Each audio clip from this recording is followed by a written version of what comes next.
तो चुनाव से पहले उत्तर प्रदेश के सीएम ने क्या सौगात दी है उत्तर प्रदेश को, और ऐसे ही तमाम बड़ी खबरें देखिए यूपी सुपरफास्ट में। सीएम अखिलेश ने गुरुवार को पूर्वांचल एक्सप्रेसवे का शिलान्यास किया। ये एक्सप्रेसवे बलिया को लखनऊ से जोड़ेगा। पूर्वांचल एक्सप्रेसवे लखनऊ आगरा एक्सप्रेसवे के बाद सबसे लंबा होगा। फिलहाल ये अभी 6 लेन का बनाया जाएगा, लेकिन भविष्य में 8 लेन कर दिया जाएगा। शिलान्यास के मौके पर सीएम अखिलेश ने उन किसानों का धन्यवाद किया जिन्होंने हाईवे के लिए जमीन दी है। इस एक्सप्रेसवे बन जाने के बाद सबसे ज्यादा लाभ अगर किसी को होने जा रहा है तो वो हमारे गांव में रहने वाले लोग और ग्रामीण अर्थव्यवस्था को, क्योंकि इसके आसपास अगर मंडी बनाने में हम लोग कामयाब हो गए तो सीधे सीधे किसानों को जोड़ने का काम करेंगे।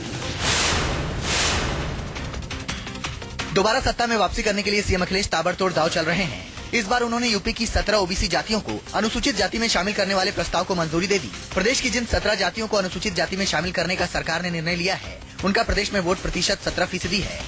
वहीं बीजेपी और बीएसपी ने इस फैसले को जनता के साथ धोखा बताया है। गोरखपुर के खोराबार इलाके में स्थित मोबाइल शोरूम से साथी चोरों ने लाखों के मोबाइल और लैपटॉप पर हाथ साफ कर दिया। आधी रात एक चोर दुकान पर पहुंचा। आरोपी ताला तोड़कर एक लैपटॉप और दर्जनों मोबाइल लेकर चंपत हो गया। हैरान कर देने वाली बात यह है कि दुकान के बगल में ही पुलिस चौकी है, लेकिन खाकी को भनक तक नहीं लगी। लेकिन चोरों की यह करतूत सीसीटीवी कैमरे में कैद हो गई। बदायूं में अरबों की संपत्ति के लिए एक सास अपनी बहू की दुश्मन बनी हुई है। आरोपी की सास ने अपने गेस्ट हाउस में कई दिनों से अपनी बहू को बंधक बना रखा है।